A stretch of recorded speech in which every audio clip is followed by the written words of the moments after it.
Welcome to No Dunks, the internet's original basketball podcast. I'm your host today, Trey Kirby. Joining me here in the yard, it's Tass Mellis. Yeah, what's going on, Trey? Oh, we're getting so close to the NBA season here, Tassie. It's getting pretty exciting, if you ask me. I feel like the vibes are better. The vibes are they're cooking. Yeah, once we start seeing these guys in their jerseys, their shorts, their facial hair, their haircuts, you can't help but get excited. Skeets today. He's still doing the green card dance up in Canada. He will hopefully be back soon. And yeah, NBA season right around the corner. You're getting excited, it sounds like. Oh gosh, yeah. JD is working on our studio. I will say, I don't know if it's just me here, recency bias, but I feel like this is the most excited I've been for an NBA media day.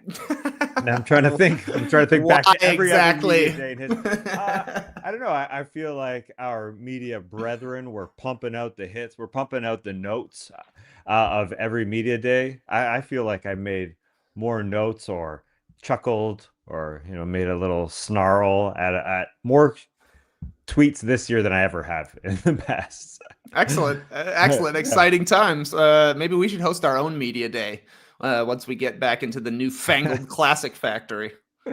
Yeah, can't wait. I think that's a good idea. I know there's lots of things that we're going to talk about today that you're going to create videos about in the coming weeks. Yeah, because stuff is going on, man. Stuff is going on.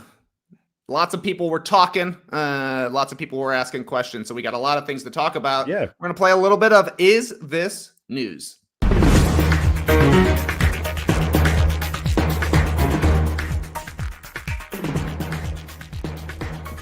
Oh, baby. Is this news? The first little bit of news. This one's news. This one is definitely news. I don't know. You're questioning it. You're questioning it already. I gotta say, it's a little misleading. The Warriors, according to Shams Charania, have agreed to deals with Al Horford, D'Anthony Melton, and Gary Payton II. This is news because the Golden State Warriors didn't do anything this offseason, but it's also kind of not news because these guys haven't actually been signed to the team. All of this has to wait until Jonathan Kuminga resolves his stalemate with the Warriors before they can find out exactly how much they're offering Horford, Melton, and Gary Payton. But they're at least saying, yeah, we're going to be on your team. They're not a media day. They're not practicing because they don't actually have contracts, but they will someday have contracts is what it seems like. So Tass, tell me how this is news or how not. Listen, this is not new news, if that's what news is classified anymore as, because these guys were expected. But the fact that it is sort of happening, I had to go to nba.com/transactions to check out, are any of these actual deals? Now, it does list as Gary Payton II coming back under a contract. Yeah. Horford and D'Anthony Melton have not. I will say it's news because when we go back to the Warriors in the playoffs, they needed a better defender at the center spot specifically. And Al Horford is that guy. Any switch needed, he will be there to help out. He will guard absolutely anyone. And the Warriors in the past, when they have won in 22 and then 18 and 17, they did it with a center beside Draymond Green. Your Kevon Looney, your JaVale McGee, your Bogut, and Al Horford will be there to help out. I know he is friggin' old. That being said, this guy right now, he ain't drinking alcohol and becoming older and older. He's drinking his chocolate milk. I think he's taking care of his body. We've seen this guy and how many years he's gone through the NBA, and he's been fine. And Trace Jackson Davis is a guy who's gotten another year older at 25. Year number 3, we'll see what he can become as a backup guy. But this helps. I mean, they needed defense. They needed to be bigger. So I think this does help. It is weird not seeing these guys at media day. That is very strange.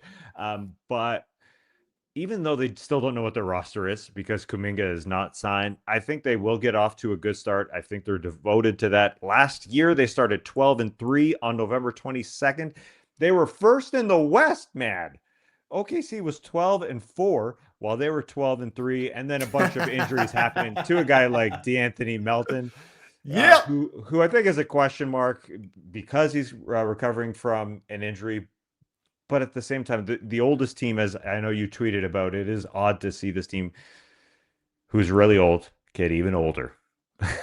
Yeah, super old, 39 years old, Al Horford. If the Warriors somehow make it to the finals, I think unlikely. He'll be 40 years old playing in the finals, but you got to love the fit with Horford and Draymond, both Yeah. very switchable guys, super high IQs. Steph Curry hasn't really played with a stretch big like Al Horford. You know, Quentin Post gave them a taste of that last year, but he was a rookie only going into his second year. He'll probably be part of the rotation. But yeah, Horford is going to help. The key for the Warriors will be staying healthy throughout the year. With these guys who are in their late 30s, they're all missing 20 games a season. Al Horford hasn't been a full-time starter in a couple of years. So that will be a huge question, but it's good that they finally got a tall guy because this Warriors team is tiny. Like Trace Jackson Davis, the dude's a center. He's 6'9". The only other guy they have that's over 6'7" currently on the roster is Guy Santos. And I mean, Horford is not a giant either. So this is an old, small team that doesn't always bode well for long-term success, but I think they're going to be a tough out when it comes playoff time, assuming everybody is healthy. You mentioned Horford is probably starting. I totally agree with you. Steph, Jimmy, Draymond, those guys are locks. So the big question for the Warriors is like, who is going to be their two guard? It kind of comes down to Buddy Hield, brings the shooting, and then Brandon Podziemski, maybe the highest upside of guys they could throw in there, had an up and down season last year, and Moses Moody, who just doesn't seem to really ever establish himself as a guy for Steve Kerr. He gets thrown in. He always seems ready whenever he gets thrown into the rotation, but seems unlikely that he would be the starter. Who do you think ends up getting that last starting job for the Warriors? It's a great question. I think they really could all be there. I know Moses Moody didn't always just click when he was in there, but the three is usually pretty steady. So you could see that. You could see Buddy, who did respond to playing with good players and defended, like Jalen Green in that first round was a reason they were playing intense defense. I think it could be Brandon Podziemski just because he plays so well when he's playing well with really, really, really good players beside him, and he is a playmaker. And so I think they kind of need that over Buddy Hield or Moses Moody, somebody to be able to get into the paint and make things happen. I think this is a good sign for the Warriors. So as we're naming these guys who are capable NBA players, along with adding Al Horford to the Trace Jackson Davis and Quentin Post center rotation, they are freaking old. That's no doubt about that. That being said, it's an improvement over last year's team against Minnesota in the playoffs. They were too freaking small, as we've said, and just didn't have enough centers out there. So Horford being there helps. Hopefully Trace Jackson Davis improves. Hopefully Quentin Post improves. But yes, they could just use a body out there. But again, they're still working through the back end of the rotation. Like it seems like they're going to sign Seth Curry at some point. Just old, also small, super old. just to take minutes away from the guys that you said. Jimmy has to sit. Seth has to sit. And so the guys like Moses Moody and Podziemski and potentially Seth Curry are going to play a good amount of minutes to get them to the playoffs healthy. Yeah, the question will be what the ceiling for this team. FanDuel has the Warriors at plus 3,000 odds to win the title. That's the same as the Atlanta Hawks. It's tied for 10th overall, 6th in the West. That seems about right to me. Like, I think the Warriors are probably a top 10 team with a pretty good ceiling just because you like what Steph can do come playoff time. Jimmy has shown that he's able to raise his game come playoff time. Horford, we've seen do it in the finals as well. Draymond, of course. You don't need as much depth necessarily when it comes playoff time, though that seems to be changing around the league as well. So, yeah, we'll see what happens with the Warriors. It's good that they're actually getting a team together. I saw they also signed a couple of rookies so that literally they can have enough players at practice today. They're having their first players or their first practice, and they finally have 11 guys on the roster. Yeah, I don't mean to be a pessimist, but at times I was watching their press conference and I was clicking through and I was looking, oh, is D'Anthony Melton there? Oh, it is Gary Payton II there? And I see some of these faces and I say, I don't know who that guy is. Who is that? So yes, you can say that about the Golden State Warriors. They don't have everybody as far as the championship team in 2022 that they had, but they do have camaraderie and chemistry together that they didn't have last year, even because they they traded for Jimmy midseason. Bam! They turned it on and they were awesome. And now they actually have a training camp together. You see Draymond and Jimmy Butler working out together. You have what is probably the best center that Steph Curry has ever played with. There was Andrew Bogut, there was other guys, and Draymond Green plays center. But it's friggin' Al Horford, and he's old. So we will see what he can bring now, today, fresh off another bottle of chocolate milk. But it feels like this team has it. It's a matter of sticking together and maybe a little more size and being healthy 6 months from now, really. It'd be nice if they don't have to go through the play-in tournament as well. They've been a play-in team quite a bit recently, and that's just stressful. It also feels like the last month and a half of both of this previous season and the season prior has been almost playoff basketball for the Warriors, where they have to win 75% of their games to even squeak into the play-in tournament. And that's the problem you run into when it's all old guys. One guy that's not in camp, Jonathan Kuminga, still hanging over our heads. The Kuminga stalemate. He has until tomorrow to pick up his qualifying offer, which is just a little bit under $8 million. They've been reporting about 3 different options that the Warriors have presented to Kuminga. There's a 2-year, $45 million deal that they've offered him with a team option for the second year. There's a 3-year, $75 million deal that's been offered that has a team option for the Warriors in the third year. Then there's a no options deal, 3 years, $54 million. What do you think is going to end up happening with Kuminga? Because there's been some weird stuff going on. His agent is literally doing a media tour saying if you give him a player option, he'll buy in. But if he takes the qualifying offer, good luck. That doesn't seem like the ideal way to enter a season where you do have championship expectations, because there's always that expectation for Golden State. I think he comes back under a 2 or 3 year deal, as you said, to make a good amount of money, just because it doesn't seem all that positive if you enter free agency here in 2025.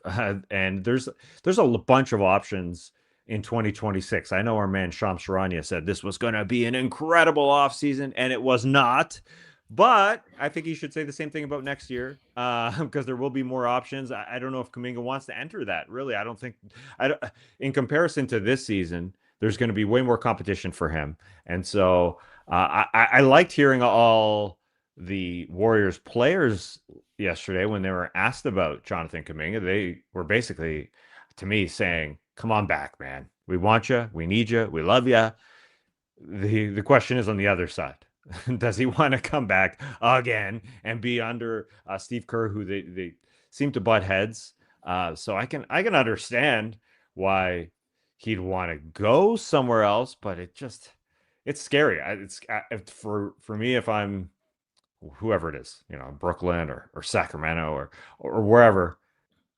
Do you want Kuminga being a top 1, 2, 3 guy? Hopefully one of these Warriors can say to him, you can sign a contract in a couple of years after this one's done. There's lots of money to go around. You see the TV deal, just 2 more years, man. So I'm not sure what the feeling is, but it seems like money-wise, this would be the best position for him. Well, yeah, he could definitely make the most money by agreeing to one of these deals with the Warriors, but they only really want him as an asset, and he doesn't want to be a Warrior. He wants to go somewhere where he can be a number 1, number 2 option and take as many mid-range jumpers as possible. I think it's pretty weird the way his agent is handling this stuff, posting clips of Kuminga like coming around a screen being like, look, he can play in a system. Then there was also the thing that Warriors fans were going in and slowing down to 0.5 speed, the Kuminga jumper, and finding that there was a frame slip to make it look like he had a quicker release for his 3-pointers. Odd stuff, but you're right. Steph Curry is talking like he will be a Golden State Warrior. He keeps saying when he's here, not if he's here. I think that's pretty consistent throughout the rest of the Warriors as well at Media Day, but kind of unusual that Steve Kerr and Mike Dunleavy Jr. didn't talk. It seemed like they were maybe ducking these questions about Kuminga, because that's going to be a thing hanging over the Warriors' heads until a resolution has come about. It doesn't feel dissimilar to the summer where Jordan Poole and Draymond Green and Klay Thompson were all going to be free agents, and it was kind of like, who is Golden State going to choose? The Poole thing hung over the Warriors' heads all year. It was a cloud over the locker room, and they were never to get never able to get out of their own way. So they need to figure out what's going to happen. I think they have until midnight Wednesday for the qualifying offer to go down. And I don't know. I think the Warriors would be better off washing their hands of Jonathan Kuminga. I get it. Yeah, I get it that he might be a locker room point of conversation, but I wonder if, like we've talked about, them being in a play-in is, just a problem for this team. Having to play so many minutes is a problem for this team. If Kerr gives him the keys a lot of the time, not all of the time, but a lot more of the time, but it might be off the bench. So, I mean, that's the scary part for Jonathan Kuminga. That he seems like he doesn't want it. So, yes, it is a question. Good thing for the Warriors. They have gone through this a billion times before. But yeah, they want to have a training camp with all their guys. So it is a bit of an issue for sure.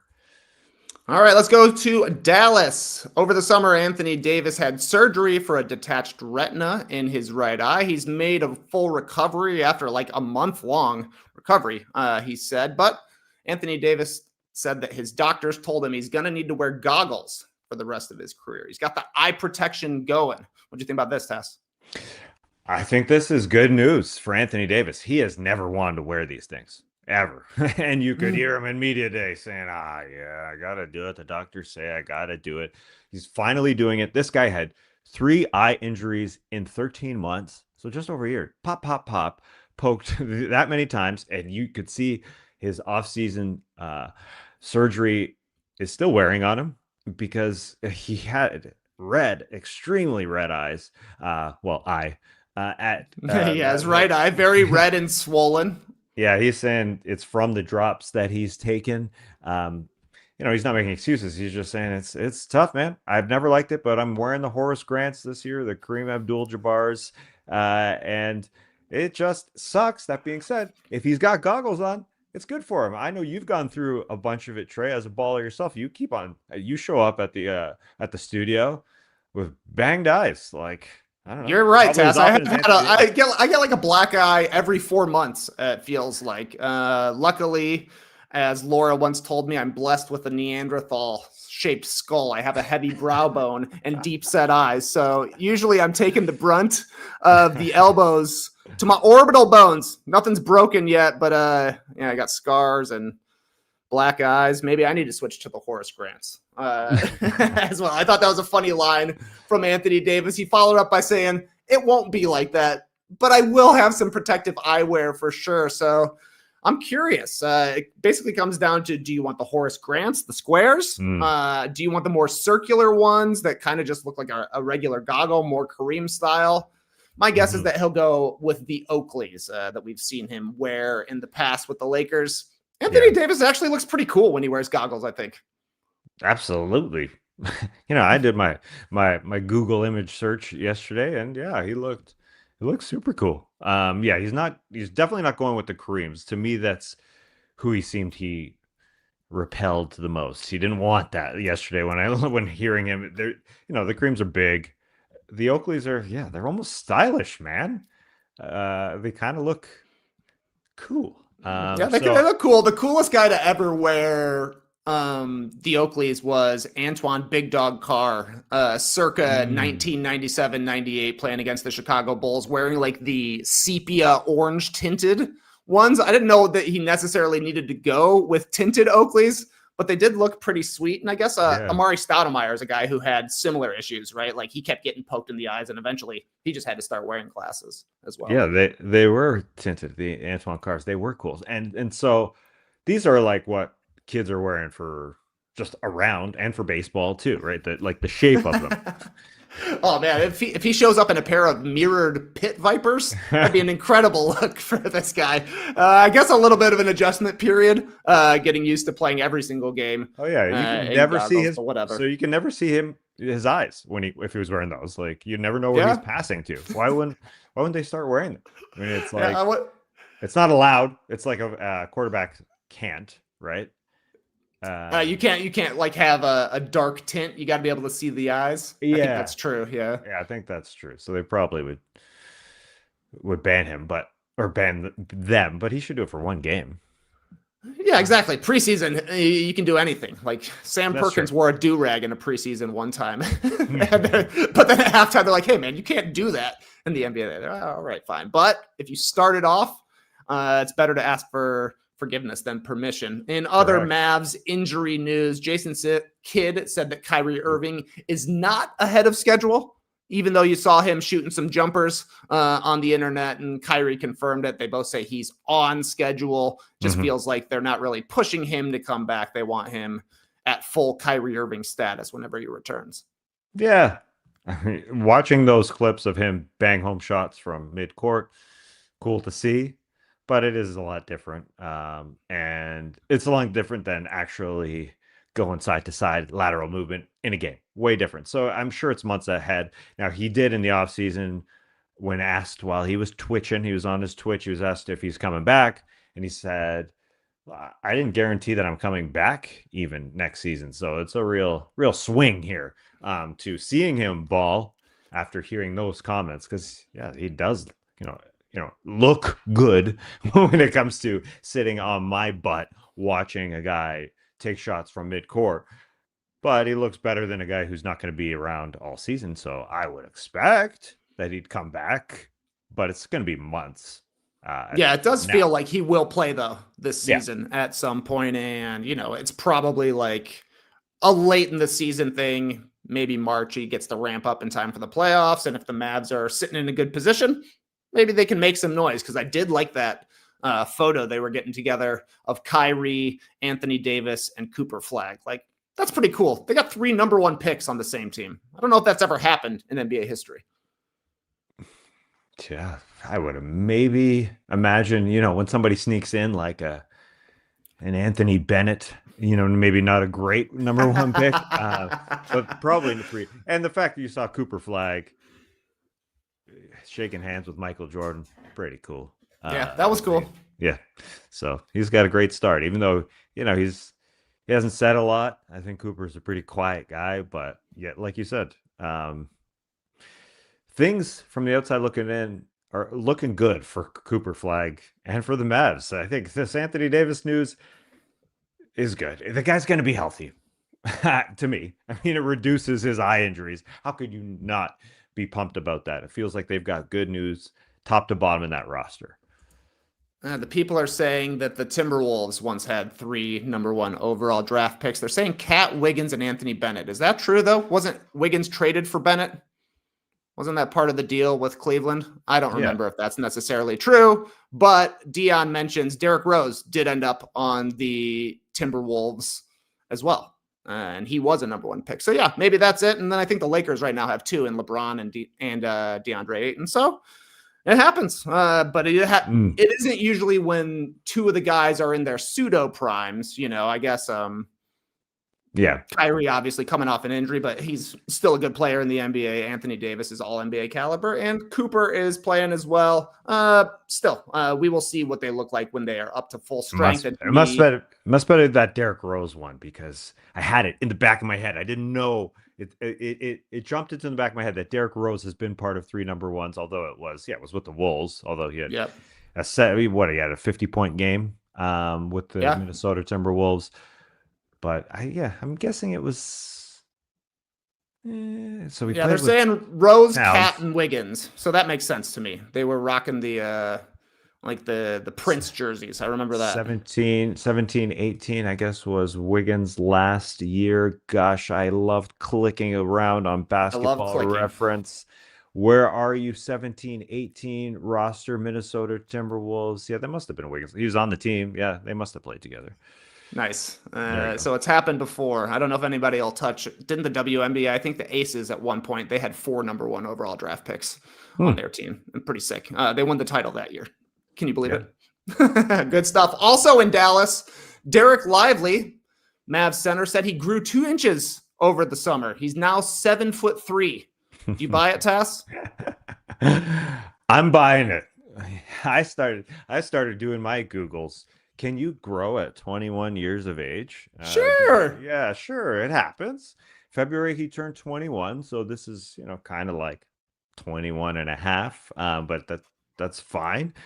I think, from very, very quick Googles that it's about of a 15% chance to grow at 21. Usually everybody has finished growing. But it does happen. And so at 21 and a half, yeah, I'm good with it. I checked all the sites in terms of NBA.com, Basketball Reference. Are they listing him at any higher than 7'1"? They are not. He's still 7'1". So it's not official, but I buy it. Do you buy it? No, I don't think so. He was asked, have you grown any this summer? And his response was, I believe so. I would definitely say I have. I just got to get the exact measurement, but I'd say 7'2", 7'3". This is one of the easiest things to possibly find out if you've grown. Just stand by a wall and people will measure you. It's simple. If you've grown, you've grown. Yeah, well, they have to measure. Aren't they actually? They're actually doing measurements in the NBA now, right? Yeah, you have to have legit measurements. So we will see. Yeah, he's got. I guess they do it at some point in training camp. Probably not on media day. At some point in the next few weeks. So he's got time to grow, even if he wants. Yeah, he's got time to grow. He's still got today. But I will be scouring those measurements and that roster once the Mavericks actually release it. Hey, if they got a 7'3" guy, makes even more sense for Anthony Davis to play the 4 and for Dereck Lively to play the 5. And if he's able to still move the way he was at 7'1", if he's able to move like he does at 7'3", they're going to be an awesome defensive team. And I think they're going to be a good defensive team regardless. Yeah, man, this is fantastic stuff. This is one guy who slips under the radar in terms of headlines and who everyone is talking about with Cooper and Kyrie and AD, obviously. But he didn't play a lot of last season, so we didn't really get to see their entire roster. And like, there's so many guys on this team with Christie, even, who no one's really talking about as the young guys to bring the glue to your D'Angelo Russells, and those types of vets out there. This team has a very, very good roster in theory. And when they played last year, they look like they could really play. So this West is ridiculously tough.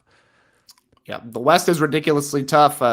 Some teams' season is going to be over by the time we get to December, just by getting off to a bad start and having to play catch up. So maybe it'll be the Mavs, maybe not. To tie a bow on things, Ludasan here in the stream team is mentioning in the 1980s, the Lakers had 3 number 1 picks in Kareem, James Worthy, and Magic Johnson. That was a decent, threesome. They did okay getting those 3 together. So nice. The track record, it's good. If you can get 3 Hall of Famers on the same team, you're going to have a chance to win. Yeah. And maybe the Aces win the WNBA finals. Exactly right. So Mavs, buy your stock now. Maybe it doesn't happen this year, but next year. In Philadelphia, the Sixers had media day on Friday after we talked about Jared McCain's thumb injury, and the news out of Sixers camp was not great, Tass. Neither Joel Embiid nor Paul George have timelines to return following their respective knee surgeries. Embiid had his left knee done in April. Paul George had his left knee done in July. Both of them said they're listening to their bodies, and that's kind of going to be the guiding principle for how much and when they're able to play this season. So talk to me a little bit about Philadelphia starting the year off with 3 injuries already. Yeah, I wouldn't call this news. It feels like we're going back to last season where Embiid's status it's just conspicuous. We don't know what it's going to be. Daryl Morey was conspicuous about it last year. I think we could just say, like they kind of did last year, it's indefinite. TBD. I will say the Paul George one definitely more disappointing coming off of last year. There was some talks about him turning a new leaf this coming year, and then he went and had surgery in July. And so that part is definitely discouraging that he hasn't recovered from that. And at the same time, and I mentioned July, I started thinking about the draft pick and VJ Edgecombe and the fact that there maybe this season there could be guys to compensate for Paul George when he sat or Joel Embiid when he sat. But then you mentioned that other injury in Jared McCain. Quentin Grimes still isn't signed. I think they're going to miss Gershon Yabusele because he played so many games. They got to go to Dubai now. They're in Dubai to have training camp. So I mean, they got a lot of moving parts. They're not getting the camaraderie getting going with Paul George in the lineup at the very least. You know, Joel Embiid you can kind of expect knowing his knees, but PG's not there, so it is. Yeah, it's a poopy start, no doubt about that. Yeah, and I mean, I think. Look, Embiid is obviously their best player. I thought it was kind of funny what Nick Nurse has said. He's like, yeah, hopefully there's actually some management this year because last year he just didn't play. So we didn't have to manage anything. He just wasn't out there. They need Embiid to do anything this season, but missing Paul George maybe is even worse for the Sixers because you look at the wing depth they have and they basically don't have any wing depth. Justin Edwards had some decent moments last season, but other than him, it's like Kelly Oubre Jr. is going to play a major part on the wing for the Sixers. They brought in Trendon Watford, who was decent for the Nets last year, but not really a starting caliber player. They don't have any other young guys who can fill in on the wing. They do have a bunch of these small guards, and signing Grimes would be huge for this team. Yeah. But I mean, Paul George had, just an all-time Paul George quote at Media Day. He said, "It can't get worse than last year. That was a rock bottom kind of season." Right. That's the kind of thing people will pull out if they had the exact same kind of season this year. Last year, Joel Embiid played 19 games. Paul George played 41 games. That's a combined 60 games from those two guys. Do you think they play more or less this year? 60 combined games for Paul George and Joel Embiid. I'm going over because I do think there is some sort of plan with Joel Embiid playing. But who knows? That's the unfortunate thing. I will say with the Nick Nurse comment, I feel like Embiid wants to gear up. I think he's going to pull off more of the Kawhi Leonard 24-25 plan, which is sit for a long time and then gear up slowly as the season goes on. But yeah, that 40 over under, I don't know if that's a line on FanDuel, but it should be. Excuse me, 60 over under, you said. I'm taking the over. Yeah, I mean, that's such a low number. Yeah. You got to hope they have to get more than 19 games from Embiid this season. 30 games would be playing 50% more. That would be ridiculous to not get over 60 games between those two guys. So, I don't know. It's tough being a Sixers fan, man. It is tough. It felt like when they signed Paul George, it was whoa, okay, here comes the patchwork behind Maxey, Embiid, and Paul George. Here comes your Kyle Lowry, your Eric Gordon, and the old guys. And now the patchwork ain't even there this season with McCain out. Quentin Grimes ain't playing. I think they will miss the patchwork of Yabusele. So that's the scary part. Even though, as you said, there's guys to fill, and Oubre, I think the Watford signing was a good contract. That was a nice contract, Daryl Morey. But I'm not sure even beyond the starters, the great players, that the patchwork is enough. It is the Eastern Conference, but still, that's the worrisome part as well. Yes, we want Paul George out there for sure to look like Paul George, but even that secondary supporting cast is not is not currently ready to go. Yeah, definitely not. They got a lot of 8th and 9th men masquerading as 5th starters right now. So we'll see what happens with Grimes. He's on the same qualifying offer deadline sort of deal as Jonathan Kuminga. So there will be a resolution in the next 48 hours for both of those guys. The Trailblazers also had media day on Friday, and they also had some bad injury news. Third-year guard Scoot Henderson has a torn left hamstring. He's expected to return to basketball activities in 1 to 2 months. Is this news, Tass? It is news. This is Scoot trying to grow from year 2 to year 3, because he did improve from year 1 to year 2. I always hate to see a guy not be able to get a start going. It is. It is a terrible thing for Scoot. Now, it's time to be positive. Good environment in Portland, I do think, with Drew around. Drew Holiday will be good, very good for Scoot Henderson. Jeremy Grant is going to play basketball this year. He didn't seem super excited at media day. No, he did not. No, he felt like he was going to be dealt this past offseason. He answered the question with all his heart when he was asked basically if he expected to be here. No, not really. But he is a very good basketball player. So I do think, looking at the roster, considering Chauncey Billups went and got two offensive-minded coaches because he knows they were really good defensively to end the season. They've got a good locker room, but we need better offense. I think that part of the team and how they could grow is positive. I'm excited to watch this team. Denny Avdia coming off the bench. It's year number 2 for him in Portland. I'm excited to watch him with Young Hansen. He was asked about playing with Young Hansen, and he said, yeah, I like it. I'm watching him play. I know he can handle the ball. I love give and goes. I'm excited to play with Young Hansen. So I do think if you start to go through the roster, considering they got new coaches to try and take care of that side of the ball while Chauncey had the other side of the ball, I'm excited. But yes, Scoot would be so much more beneficial to have a freaking camp. But if it is a month, he can still get better. Again, the year 1 to year 2 jumps in efficiency were there. They're real. He was coming off the bench. And so there's just more room, I think, for a guy in Denny Avdia who will be better in year 2 in Portland, having a great summer with the Israeli basketball team. So I think there's enough to keep them going, despite Scoot as an individual to be a little pessimistic about. Yeah, I think it's good that they have Drew Holiday. Like, that answers the question for their starting lineup at the point guard spot. At least he'll slot in there and be the guy for Portland. He plays defense. He'll get the guys the ball where they need. Maybe his scoring takes a little bit of a jump after kind of being the 5th option for a lot of the time in Boston. But this really sucks for Scoot.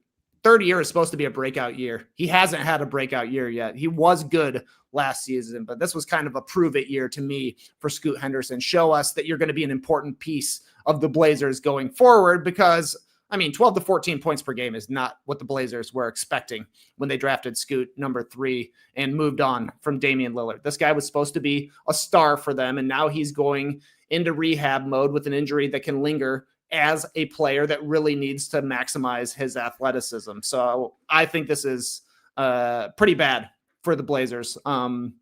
Maybe they can survive it if it's only 4 weeks. He only misses a handful of games, but if it's 8 weeks, they could be behind the 8 ball when it comes to making a run into the playoffs. And I have absolutely zero confidence in Jeremy Grant. That guy looked completely checked out. You mentioned it. They asked him if he thought he'd be back on the Blazers this season. He said, I definitely didn't.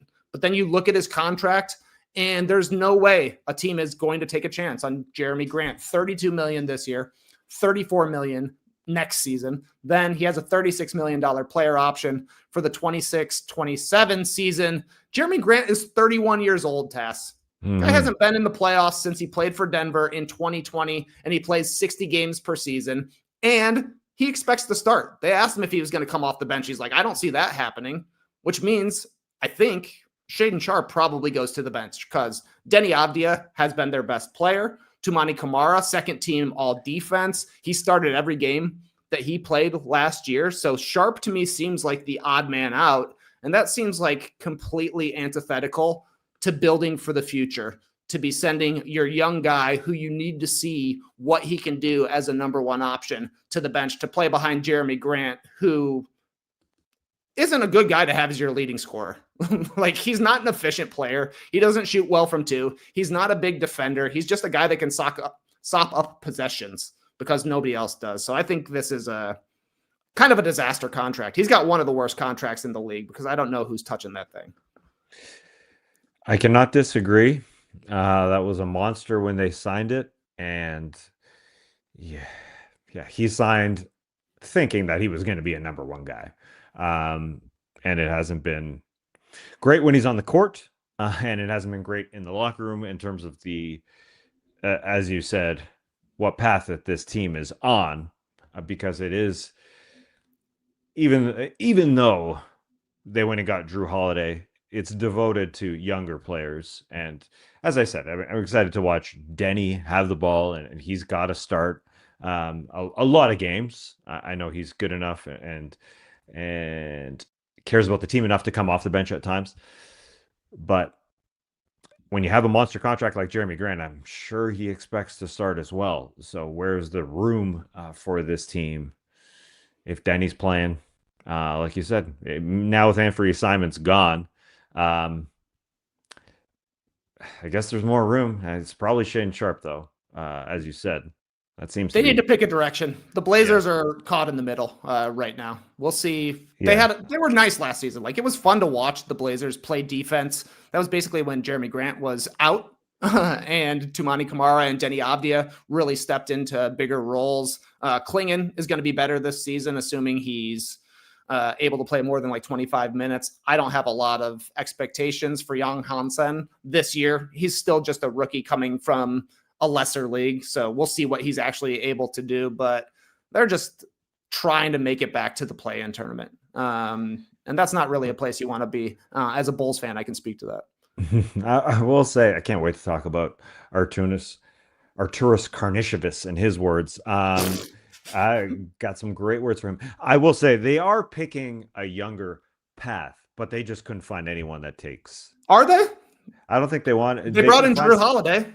Yeah, a great guy to have in your locker room. But they couldn't find anyone to take Jeremy Grant.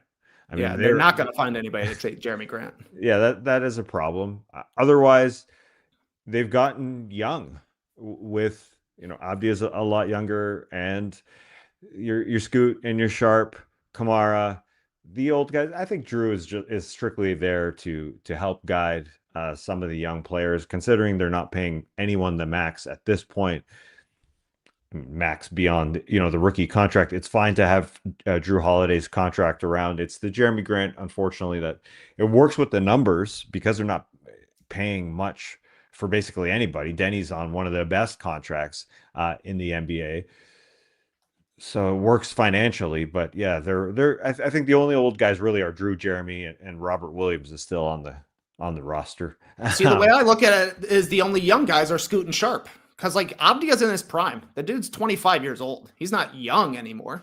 Mm-hmm. He's right in the middle of his prime. Kamara was an older rookie as well. So I don't know. This is just an odd team to me, and they can prove me wrong. We'll see. Yeah. Well, Cliggin's still young, and young Hansen. Let's call him Young Hansen. He ain't old. He's young. Yes, that's true. He's 20 years old. They're looking for guys. I mean, they are sort of picking, letting DeAndre Ayton go. It will be a fun roster. I think the Jeremy Grant issue is more locker room Jeremy Grant. Like you said, he obviously did not feel extremely happy sitting there at the table. So, beyond on the floor play, which Drew Holiday should help with. He should help this team be excited to take the floor together.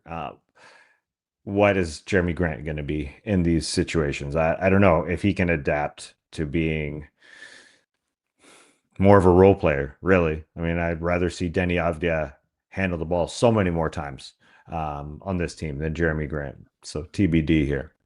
Well, since you mentioned foreplay, let's talk about something sexy. Or did you say floor play? I think I said floor. Oh, well, anyways, here's something sexy. The Toronto Raptors were asked about the excitement in Toronto over the Blue Jays getting to playoffs in Major League Baseball. RJ Barrett responded, in a couple months from now, it's going to be us. Woo. Is this news to us? RJ Barrett making a playoff guarantee? Oh, yeah, baby. This is incredible news for Toronto as a city. But let's just zoom out. Let's just zoom out for a sec. I think if you watched NBA Media Day and what happened in that Toronto Raptors Media Day, you got to be super excited. Darko Rajakovic, their coach, says our projected starting five has been practicing basically an entire month together in September for a month. And I think that in and of itself is a heck of an accomplishment. This is Toronto Raptors basketball where last year is Emmanuel quickly ever going to play? They have just injury issues up and down the roster. Brandon Ingram sat there. He didn't play a minute. So the fact that they're all playing together in Ingram and Barrett and Quickly and Barnes and Yakupurl is exciting stuff. Listen to this. Some of the quotes from these guys. Scotty Barnes yesterday said, we got 13, 14 guys who can step in. We have a complete roster. What is this? OKC East? Maybe. Brandon Ingram. Yeah, might as well go there. Oh, come on. Come on. You're getting me hyped that they practice together. They got to play a game together. I know. That is an accomplishment. These guys put on their shorts and they played together. That did not happen last year. So the fact that you hear this kind of stuff, Brandon Ingram complimenting a guy like RJ Barrett, man, I didn't know he was that good. I thought he was a gunner is what he said. Yeah. I thought he was just a gunner. But turns out he can just stand off to the side and watch me cook. Yeah. I guess he didn't watch Toronto Raptors or New York Knicks basketball at all. I mean, he can set guys up. But honestly, as far as the roster goes, RJ Barrett seemed almost relieved that there's a Brandon Ingram out there and a Scotty Barnes and Emmanuel Quickly out there, that he doesn't have to be the only guy to set things up like he did last year. So there's just so much positivity going on. Brandon Ingram was asked about the difference between New Orleans and Toronto, and he said, well, the most impressive thing to me is that every seat in the arena is filled. Mine included, he said. He said, I was sitting the whole time I was there in Toronto, just watching the fans.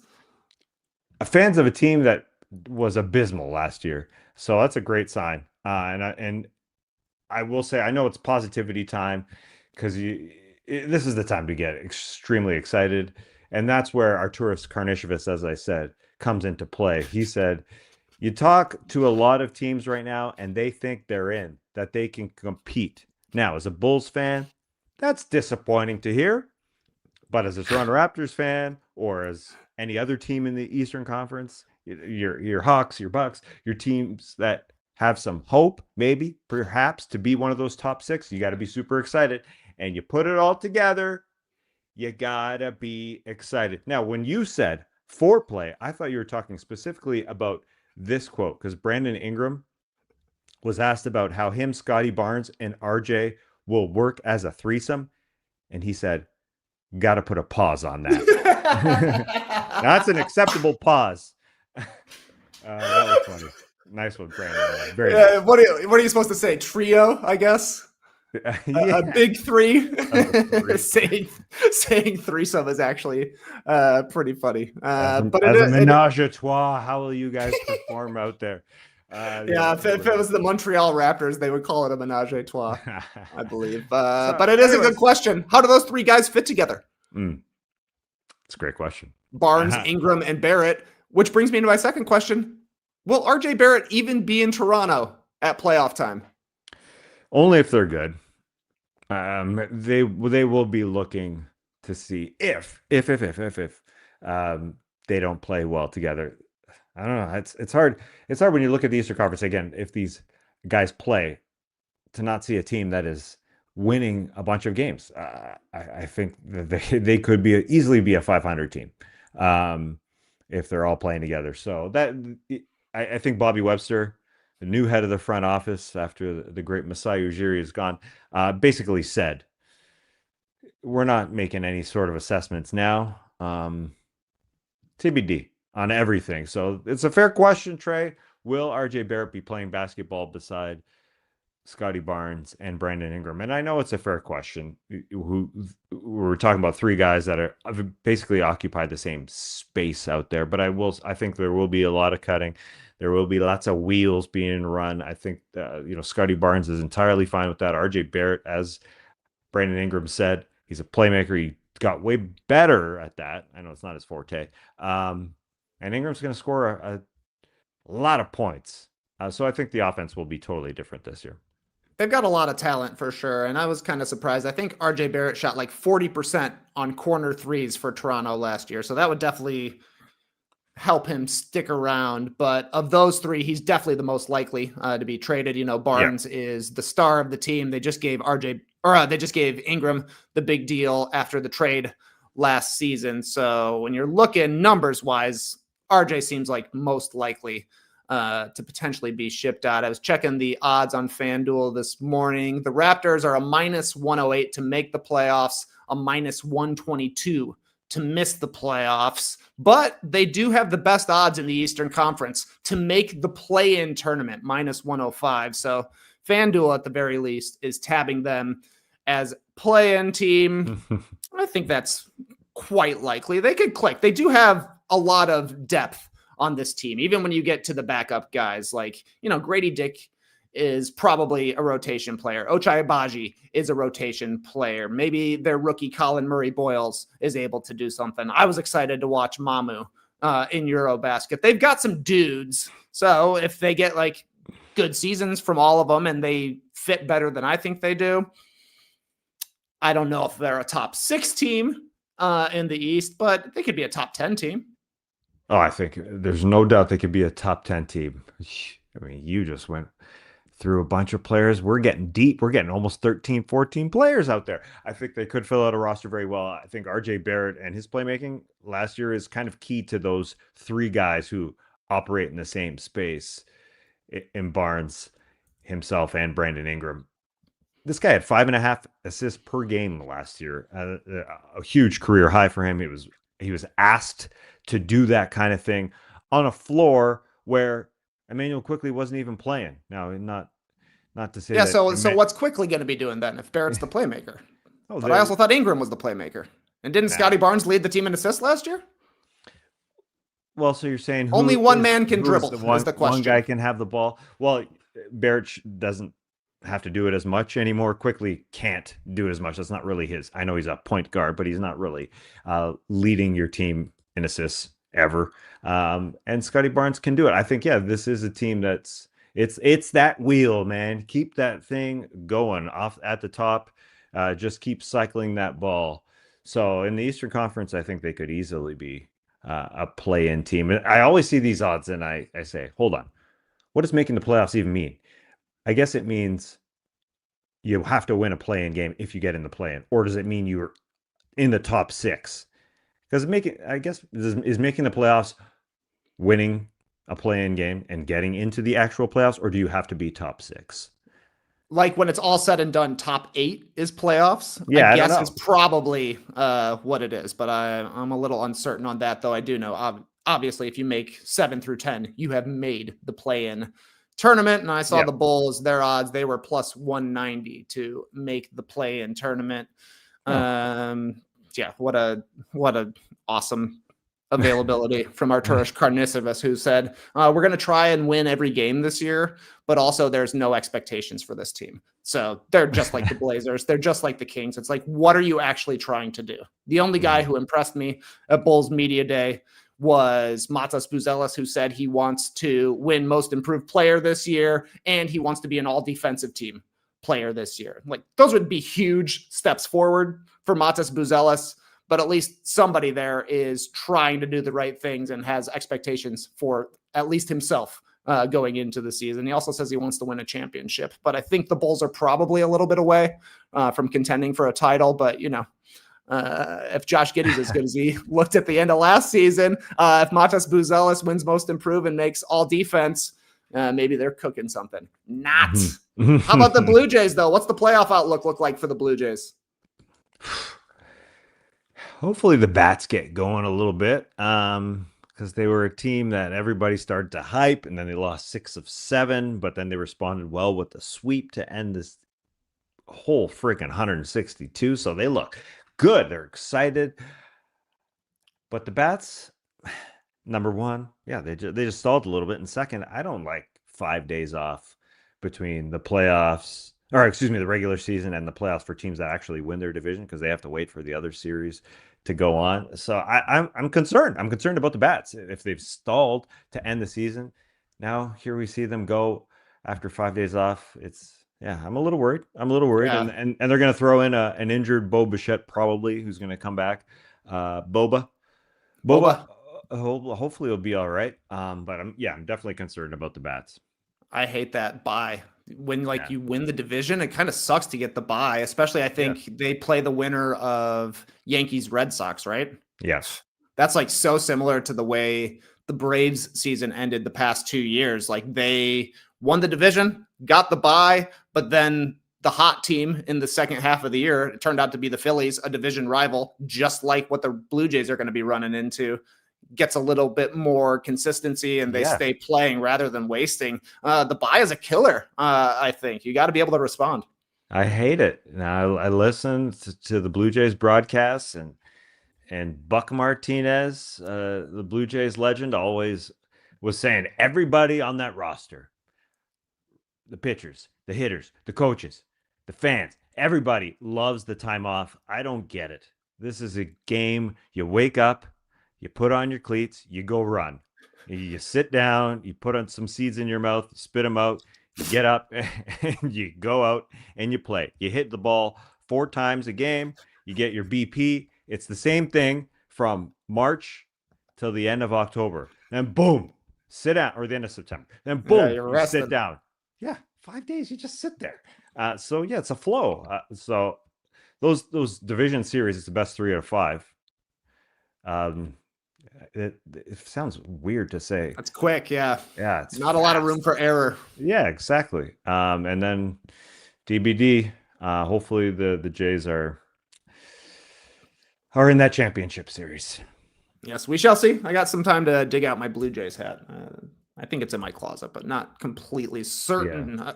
Everybody excited. Everybody excited. Last thing about hats, since you mentioned hats, I almost bought another one. All I do is have Blue Jays hats. I don't need another one. But everybody excited about the white panel hats.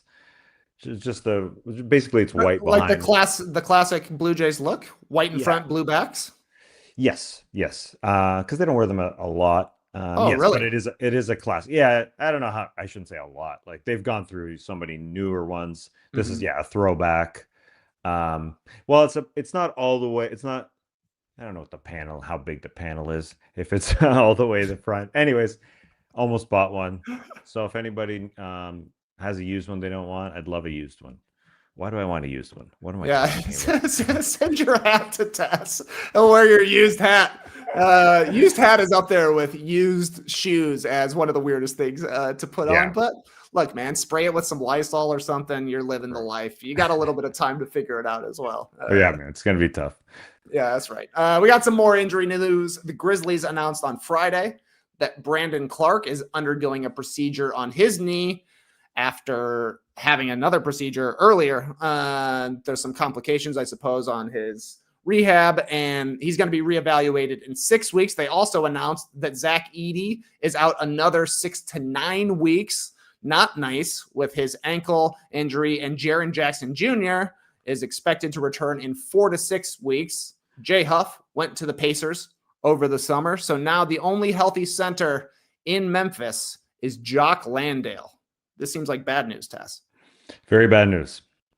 Who is going to play for this team? I know Jock is going to get out there. He's going to bang some bodies, but this team is small. We talked about the Warriors off the top being small. This is a terribly small team. I think you're going to see a bunch of wings out there. How big do they go with their wings? Do they size up and put G.G. Jackson, who's also probably still growing because he's a kid, like Dereck Lively?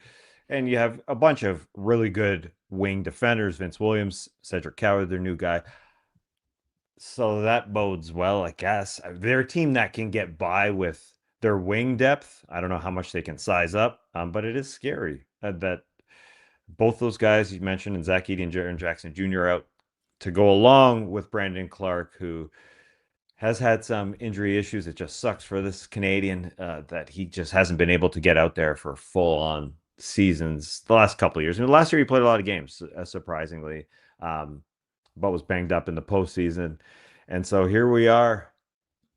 Bad start for the Memphis Grizzlies.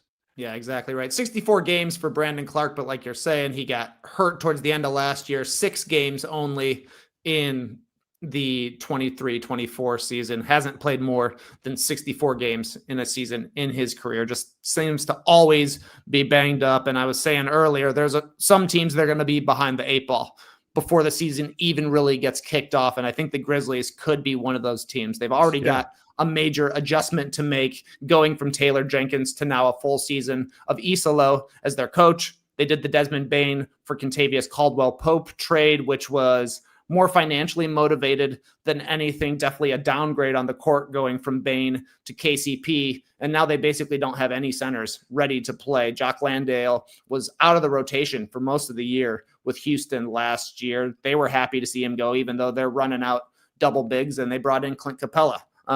So that shows you what they thought of Jock Landale. Definitely not a starting caliber guy. I do like Santi Aldama. I think he's going to have to step up massively for the Grizzlies, but you could see them having a really slow start and kind of trying to come from behind once Jaren Jackson Jr. most especially comes back. I guess it's good news for them that he is the guy who's supposed to be returning soonest. Yeah. But yeah, the team looks like they'll be okay whenever they get Edey and Jackson together. Like I saw, they took, their starting lineup picture together at media day. The starting lineup looks decent, but it's going to be a little bit before we actually see them all together. I guess, yeah, the positive is Jaren Jackson Jr. will be their starting center not too far into the season. It shouldn't take that long. Other positives, when Isalo took over at the beginning of April, he gave the ball to John Morant to run a lot more pick and rolls. And so he will be asked to do that again. He'll have a different pick setter in Jock Landale, but that guy can set some picks. And so it's not on John Morant to be the number one guy for the entire season, but it would have been great to have a camp with Jaren Jackson Jr. out there running with John Morant when you have your first season under Thomas Isalo. So, all that to say, the other guys like G.G. Jackson, who didn't play the entire season last year, will be there healthy. And so there are some bodies to fill up the roster while Jaren Jackson Jr. is hurt, because he's the primary guy you got to be concerned about. Although, Zach Edey had a tough first year too with his injuries. So people will look at him quickly and say, whoa, he's 7'4". Maybe he's always going to have issues. So that's the worrisome part with him. Yeah, definitely worrisome. Other thing I wanted to ask you, we saw, new photos of old faces in new places. Who to you was the weirdest new player to see in a new jersey at media day? Because we had, maybe not the most exciting summer, but there was still some player movement during the offseason. I will say the thing that was weirdest to me was the new look for a bunch of guys, not jerseys. I will say, like, Jamal Murray has the twists of his hair going. I've never seen him do that before. And great sign for Jamal Murray. He was also asked, hey, you feel like this is going to be the first year you make the All-Star game? Hey, man, I'm not worried about that. I think I'm going to have a good November, I think he said. Or maybe he said first month. Either way, he's going to start the season well. He says he feels healthy. Twists look good. Also, Jason Tatum's braids. Yeah. As Jaylen Brown said, I don't know, I guess he was on a Twitch. I don't know. He was looking at a video on his phone when he saw Jason Tatum with the braids. He said, well, JT will try just about anything. And he did. And he looks good. I think he looks good. There's a bunch of different facial hair going around the NBA. So to me, just seeing everybody sitting at the desk for the press conference with their new look, I thought that was the weirdest thing for me. Yeah, you like the new looks. Jimmy Butler playing it straightforward. He did the dreadlocks once upon a time. He did emo Jimmy. Then last year for the Heat, he was like, I'm locked in, normal look. He said emo Jimmy might make a return later this year because Buddy Hield is a big fan of emo Jimmy, and those guys are like just a hilarious mix together. For me, the weirdest player to see in a New Jersey was definitely Kevin Love on the Jazz. People were saying they should call this guy Big Love after the HBO series about I think some Mormons in Utah as well. There was a video of Kevin Love with the other new Jazz, Yusuf Nurkic and Kyle Anderson. These guys didn't necessarily look thrilled to be in Utah, but Kevin Love said prior to aging, he would have taken this as a negative thing and tried to like build himself up. Like, they wrote me off, but I didn't write back kind of thing. Instead, he's trying to be a positive light to his teammates, which I think means he's going to be pretty nice with the memes, because that was something he got really good at there at the end of his Miami tenure. He was the meme champ, that's for sure. It's great to have that positivity around for a guy like Ace Bailey, who I know most people are saying, well, he didn't want to be here. I think that's a bunch of bull hucky. He looked like he wanted to be there when he was asked about it yesterday. They went on a hike a few weeks ago. You could hear Ace Bailey saying, whoa, this is the first hike of my life. I think Nice. he seems super happy. And so I know we talked about Lauri Markkanen and where we would uh, where we would place him in terms of the rankings when we did our entire show ranking everybody in terms of a starter. And I said, hey, that guy's an all-star, man. He's not just a one-time all-star. I know it's tough, but there's lots of positivity going around in Utah. I think it will be tough for him to make it.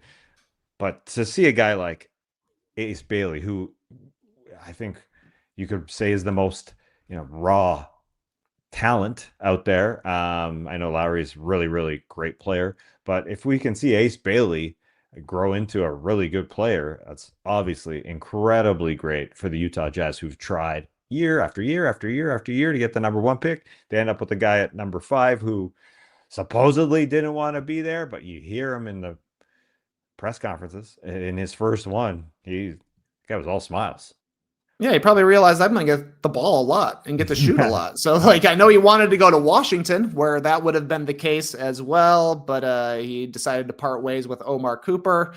I don't know if he was his manager or his agent, but seemed to be kind of a driving force for getting Ace away from Utah. It didn't work out that way, but there's opportunity there. I also saw Lauri Markkanen throwing a Frisbee.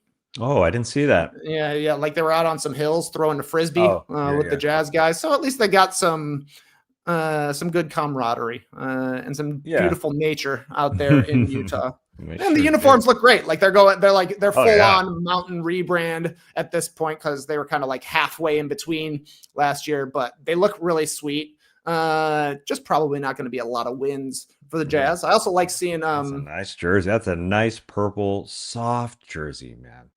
Yeah, really soft. I like the gradient mountains. Looks beautiful. It does. Yeah, I liked seeing old Chris Paul back on the Clippers. That was pretty interesting. Wearing their new set of uniforms, and I saw Duncan Robinson has like a little mustache going there on the Pistons. Oh, that is so hot right now. Few guys that were not in camp, though. There are some free agents left on the market. People were making noise that this is the first time since 2008 that Russell Westbrook isn't at a media day, currently unsigned. Who do you think is the best free agent left on the market, Tass? Are there anybody out there that can still help a team? Oh, yeah, there definitely is. It depends what your team needs. Malik Beasley is still available. He is an incredible shooter. He obviously has off-court issues with the investigation. Still ongoing. Am I right that it's still ongoing? It's a question mark to me, because there was, I think there was a report earlier in the summer that the investigation is over, but he doesn't necessarily seem totally cleared. Right. To be playing. So I don't exactly know what's going down, but no team has signed him. He's definitely the best player left out there, but I think there are still questions to be answered before some team decides to take the plunge. I get it for sure. So that's definitely a question mark. You mentioned Duncan Robinson. That guy's basically taken Malik Beasley's spot with the Pistons, although it seems like the Pistons can still re-sign Malik Beasley. It would be a far, far smaller contract than he initially was going to get. But, I mean, that's an incredible shooter that's still available. Jonathan Kuminga is still available as a great scorer out there. But I would say, because those two guys are question marks, Quentin Grimes, I think, is the best player. If you want what you're getting is a lock of a good, secondary off the ball scorer, but will also be fine taking the best offensive player on the defensive end, he's your guy. He's available. So I would go through those three, but I think there's some other flyers that you could take on a bunch of players that are still available. Yeah, exactly right. I mean, Beasley, like we said, big time question mark. Kuminga yet to be resolved. Seems likely he'll be on the Warriors one way or another, just because the reporting around him is that trade talks have been shut down, basically on the Warrior side, saying we're not increasing our offers out there. Everybody knows what the score is here. We'll see what happens. And then Grimes feels like he's going to be back on the Sixers some way or another. They've only offered him like a 4-year, $40 million contract, something kind of low value, but he opened a lot of eyes last season after the Dallas deal was done. And he kind of took the opportunity to put some 40-point games up and show how much more he can do with the ball. Just doesn't feel like there's a team for him that's going to spend a lot of money. So maybe he takes the qualifying offer, goes back to Philadelphia, has another good season, and then is able to go into unrestricted free agency. But the Flyers, the questions are like, is Westbrook going to get signed, and which team will sign him? Maybe Dallas is interested. I haven't looked at their financials to know if they can even do it, but they're a team that is lacking in point guard depth, even though they did bring back Dennis Smith Jr. And then Ben Simmons, I suppose, is a question as well. He played in the NBA last year. Apparently the Knicks were kicking the tires on him, but it's not entirely certain that Ben Simmons wants to continue his NBA career. I think Stephen Bondi reported that. I will throw in a couple guys that they've even produced an emergency podcast on our show. Cam Reddish is available. I know. I thought he signed overseas. Oh, did he? Yeah, he's playing for some team overseas now. Oh, he's in Lithuania, maybe? Huh. I didn't see that. BC Sauli. Okay, Sauliai.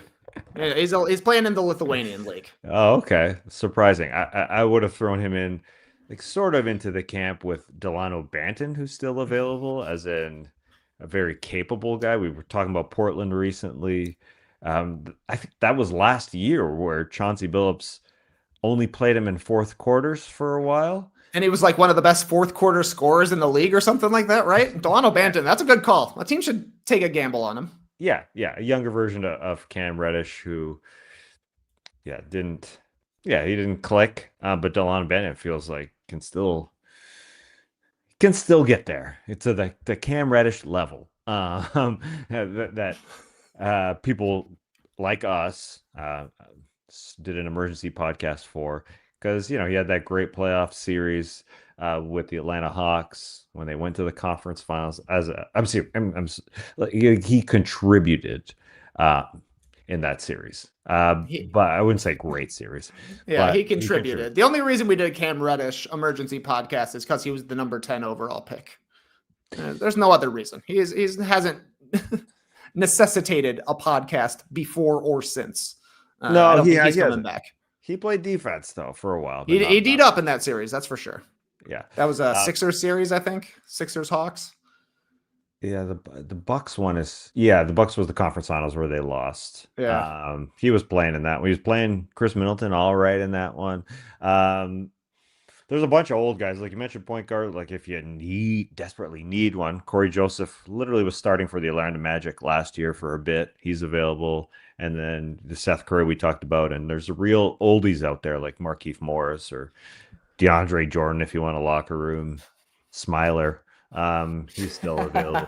Jokic listed all the guys that he's going to miss from his team that left this past season. DeAndre Jordan was one of them.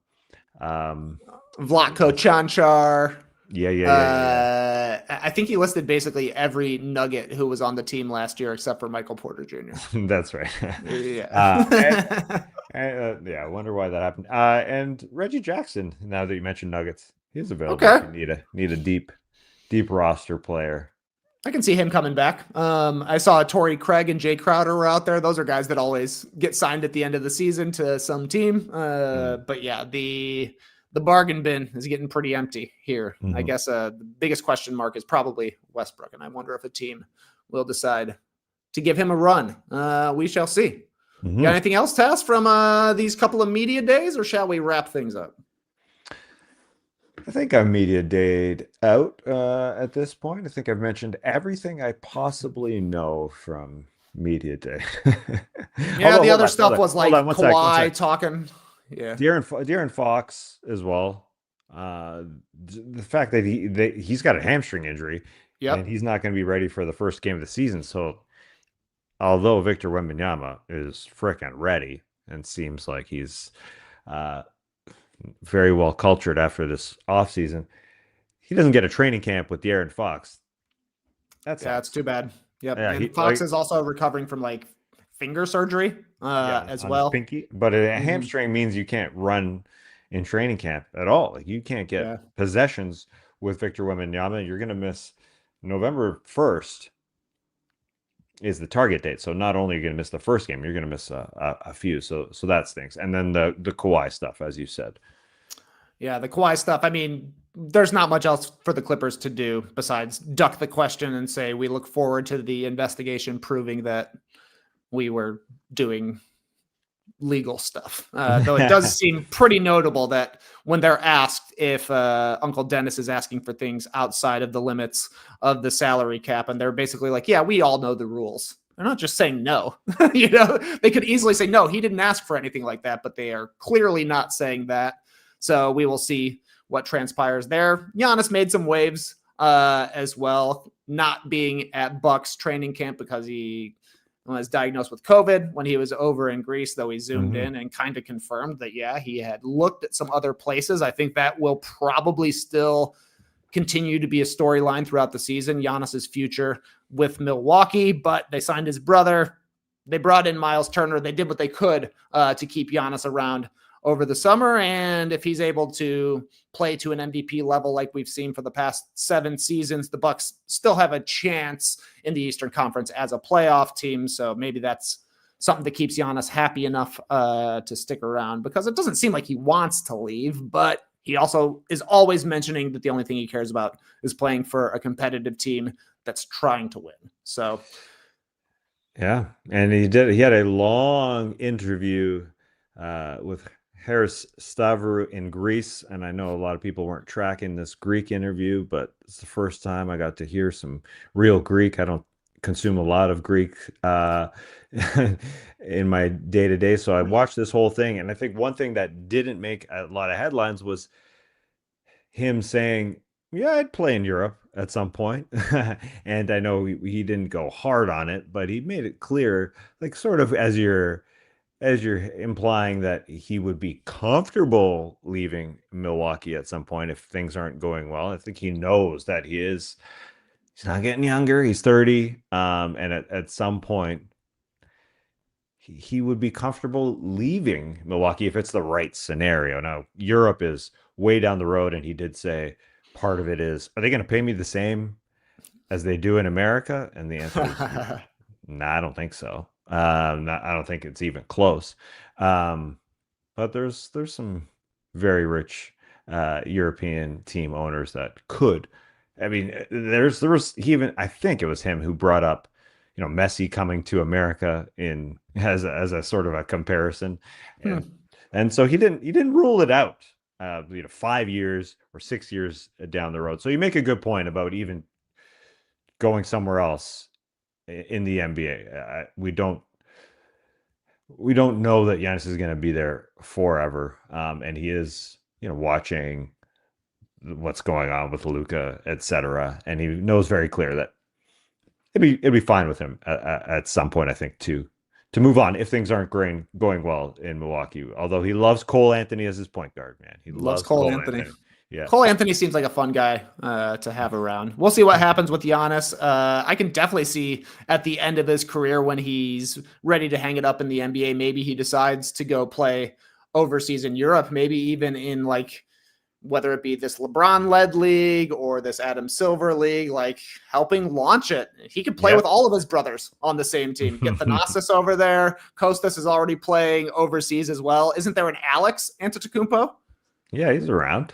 All right, so that's 4 out of 5. You could have a full team of Antetokounmpos if Giannis so desires. Yeah, Francis, his brother Francis, if I am correct, he played soccer for a while. He can be out there. Call him up. Why not? 5 Antetokounmpos. Sounds like a tough team to beat overseas at least. As for us, we'll be back sometime later this week. These teams are starting to practice. Maybe we'll get some news. We'll definitely hear about Kuminga and Grimes and what they decide to do with their contracts. So hopefully nobody gets hurt in any of these practices. I feel like we've had a lot of injuries in off-season workouts that are starting to surface right now. We've also got no buffs later this week. Episode 2 of Survivor is Wednesday night, so we'll be back on Thursday. And then we're getting into season preview season, Tass. NBA starts on October 21st is night 1. So next week, we're going to be starting our preview stuff. We'll do over-under podcasts for the Eastern and Western Conference. We will talk about your favorite team. Guaranteed. Very exciting time. It is an exciting time. Looking forward to it, man. It feels right. It feels exciting. Adam Silver's right. Parity's great. Parity's great. A lot of teams out there with a chance to win. Everybody's undefeated right now, even the Clippers. Shout out to the Clipper bro. You heard it here first. Have a great time. Turn up. Love you guys. Awesome. Thanks for joining us. And remember, disc golf is better than Frisbee fun. Just better. Embrace the disc, people.